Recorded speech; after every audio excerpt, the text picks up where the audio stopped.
আজ আমি কোনো রান্নার ভিডিও ছাড়লাম না। আজকে আমি ঘরোয়া পদ্ধতি হার্বাল তেল বানিয়েছি। এটা প্রত্যেক মাসে এই তেলটা আমি বানিয়ে ব্যবহার করি। তো চলো কেমনভাবে বানালাম। তো প্রথমে আমি কড়াইতে 400 ml এর মতো নারকেল তেল দিয়ে দিলাম। দেওয়ার পরে আমি নিম পাতা 1 মুঠো দিয়ে দিলাম। তারপরে কেটে রাখা 4 থেকে 5টা ডগা অ্যালোভেরা ছোটো ছোটো করে কেটে নিয়ে এটাকে দিয়ে দিলাম। তারপরে দেব ভৃঙ্গরাজ, যেটা কেশরাজ নামে পরিচিত, এটা 1 মুঠো দিয়ে দিলাম। তারপরে দিয়ে দেব 4 চামচ মেথি। তারপরে দেব মেহেন্দি পাতা। তো এই সব উপকরণগুলো ভালোভাবে দিয়ে 30 মিনিটের মতো ফুটিয়ে নেব। বন্ধুরা, এই তেলটা বাড়িতে বানিয়ে ব্যবহার করলে খুব উপকারিতা হবে। এতে কোনো সাইড এফেক্ট নেই। আপনারাও চাইলে বাড়িতে বানিয়ে এই তেলটা ব্যবহার করতে পারেন।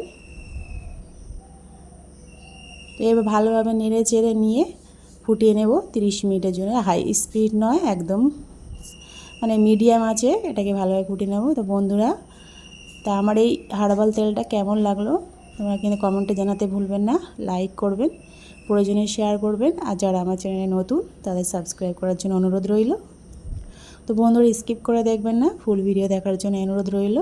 তো এইভাবে যেটা ফেনা ফেনা হয়ে উঠলে বোঝা যাচ্ছে যে ভালোভাবে আমার এই তেলের সাথে সব উপকরণ মিক্সড হয়ে গেছে। 30 মিনিট পর দেখতে পাচ্ছেন। ঠান্ডা হওয়ার জন্য অপেক্ষা করব।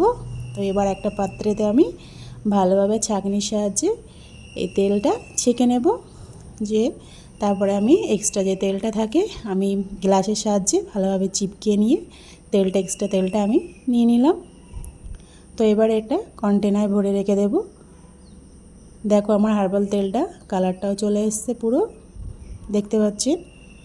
এটাকে আমি স্টোর করে রাখবো একটা কাচের বয়ামে। কাচের বয়ামে রাখলে কি হবে, ভালো থাকে। তো এটা অনায়াসে 1 মাসের বেশিও হতে পারে। আবার যার অনেকটা বড় চুল তাদের 1 মাসের কমও হতে পারে। এটা সপ্তাহে আমি 2 দিন ব্যবহার করি। তারপরে প্রত্যেক দিন রাত্রে ব্যবহার করি, তারপরের দিন সকালে আমি শ্যাম্পু করে ধুয়ে দিই। তো খুবই উপকারিতা হয়েছে আমার।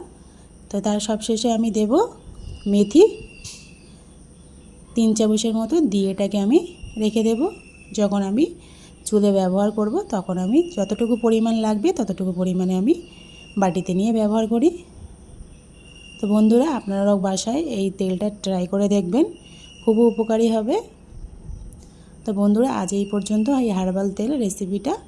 আবার কাল অন্য এক রান্নার রেসিপি নিয়ে হাজির হব আপনাদের সামনে। তো ভালো থাকবেন, সুস্থ থাকবেন। খোদা হাফেজ।